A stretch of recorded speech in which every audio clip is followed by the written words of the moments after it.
بسم اللہ الرحمن الرحیم.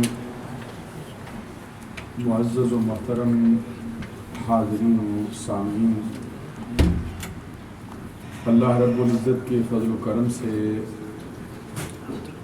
رمضان المبارک کے اس بابرکت اور مقدس مہینے کا پہلا عشرہ اپنے تکمیل کے آخری مراحل میں داخل ہو چکا ہے. آج اس مبارک اور مقدس مہینے کی 9ویں شب ہے اور کل اس پہلے عشرے کا آخری دن ہوگا. رمضان المبارک کے بابرکت اور مقدس مہینے کو نبی اکرم صلی اللہ علیہ وسلم نے اس کی عظمت کے پیش نظر 3 حصوں میں تقسیم کرتے ہوئے فرمایا: اولہ رحمت و اوسطہ مغفرت و آخرہ عتق من النار. سبحان اللہ. رمضان المبارک کا پہلا عشرہ اللہ تبارک و تعالیٰ کی عطا کی جولی سے اس کے بندوں پر اس کی رحمت کے نچھاور ہونے کا عشرہ ہے. سبحان اللہ. تو اللہ تبارک و تعالیٰ کے فضل و کرم سے یہ عشرہ آخری مراحل میں ہے.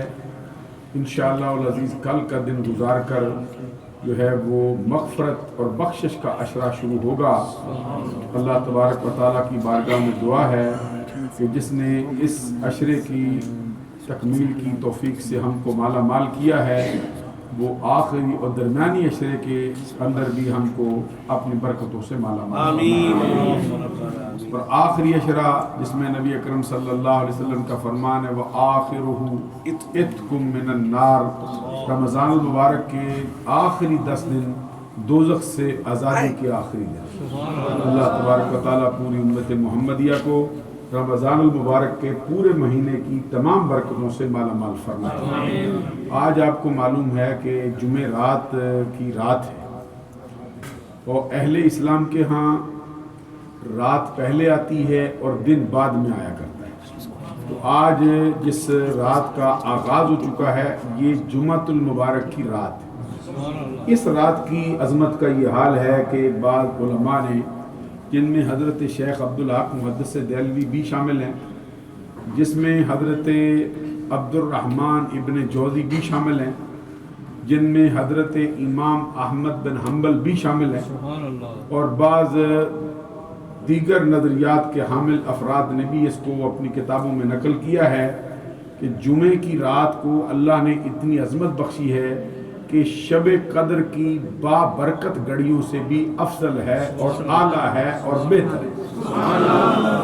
آپ اندازہ لگائیے یہ رات کتنی عظمت والی، شب قدر سے بھی افضل ہے. علماء دیوبند میں مولانا اشرف علی تھانوی صاحب، جو ان کے حکیم الامت کہلواتے ہیں، وہ اپنی کتاب جو انہوں نے جمعہ کے فضائل اور ایام پر لکھی ہے، اس کے صفحہ نمبر 4 پہ وہ کہتے ہیں کہ اس کے شب قدر سے افضل ہونے کی وجہ بڑی معقول ہے، اور وجہ یہ ہے کہ اس میں نبی اکرم صلی اللہ علیہ وسلم کا نور اقدس ان کی والد مکرم کی پیشانی سے نکل کر ان کی والدہ محترمہ کے رحم میں جلوہ گر ہوا. چونکہ اس رات کو نبی اکرم صلی اللہ علیہ وسلم کے نور کے منتقل ہونے کا ساتھ نصیب ہوا تھا، اس وجہ سے یہ رات شب قدر سے بھی افضل ہو گئی ہے اور شب قدر سے بھی اعلیٰ ہو گئی. تو آج کی رات اللہ تبارک و تعالیٰ کی بارگاہ میں خصوصی مناجات کی اور توبہ و استغفار کرنے کی رات ہے. اللہ تعالیٰ ہم کو عمل کی توفیق عطا فرمائے. یہ چند ایک سوالات ہیں، ذرا ایک مرتبہ درود و سلام پڑھ لیں.